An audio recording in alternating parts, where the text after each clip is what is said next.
Ninjago fanfic ideas. Other serpentine creatures.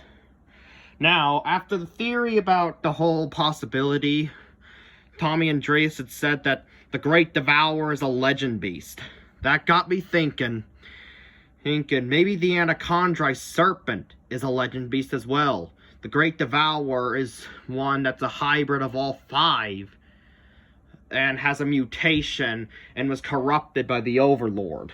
That is why it's so unique. And as for the Anacondrae serpent, it's a legend beast. And there can be many legend beasts. That's another theory for me and Chima. I'll add soon. There can be many legend beasts, more than one, of the same species. And I've just drawn up some that I will add them to the series that have become long extinct but will come back, just like the Anacondrae serpents will. The Hypnobrai serpent. This will be one. It's bigger than the elemental cobras, but smaller than Fire Fang. And it's like a giant cobra who can hypnotize, but it can't, since it's not very intelligent like regular Hypnobrai, it doesn't like mind control people into their will, but it can only use its hypnosis eyes to only like make people docile long enough for it to attack. Like, prevent it from fighting.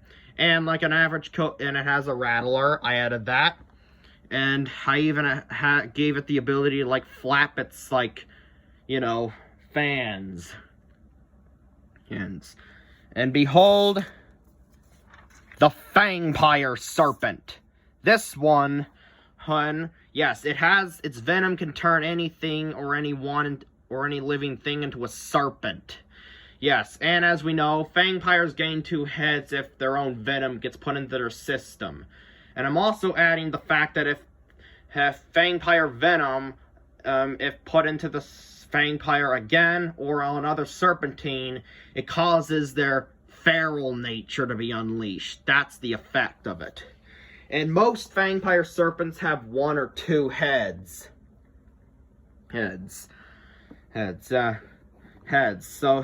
So they can be affected by their own venom too. And unlike regulars, they can actually secrete much more venom. Like they can shoot it sometimes, and sometimes it just drips from their fangs, which is cool. Up next, the Constricti serpent. And like the other Constricti, it's covered in armor, and it can dig underground, and it can crush things by just spinning around its prey and crushing it, like a real boa constrictor can. And though, I'm added, yeah, it's cool. The Constricti, and it's very tough too. And last but not least, the Venomari serpent. It can spit venom that causes its prey to hallucinate, which makes it which gets it distracted enough for it to consume. And like other Hypnobrai, it's immune to waste and toxic environments, just like and can swim, just like a Venomari can.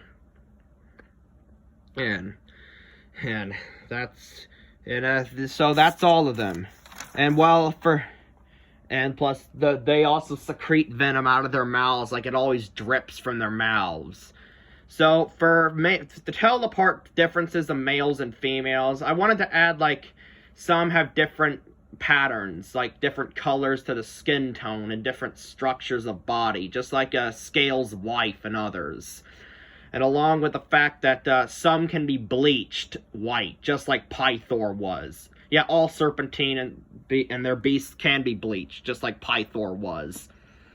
And serpentine legend beasts, they can be breeded together, creating hybrids, like the Great Devourer was. And I'm going to say the Vermilion are that too. But the Vermilion, when they grow up, won't end up becoming like the Great Devourer, because though they have her mutation and are hybrids, they weren't corrupted by the Overlord. Well, Maybe they inherited the power of darkness. I don't know, but I'm still trying to think about that theory too. But I'm still thinking about that. But they're not going to be like have the powers of the Great Devourer. They're just going to end up being average hybrid legend beasts. Plus, another way we could tell them apart is like some can have different designs of their body, just like a lot of the serpentine have shown to have as well. So what do you guys think of this? Of these other serpentine serpents for each of the 5 tribes to have? Let me know in the comments down below. The Theorizer out.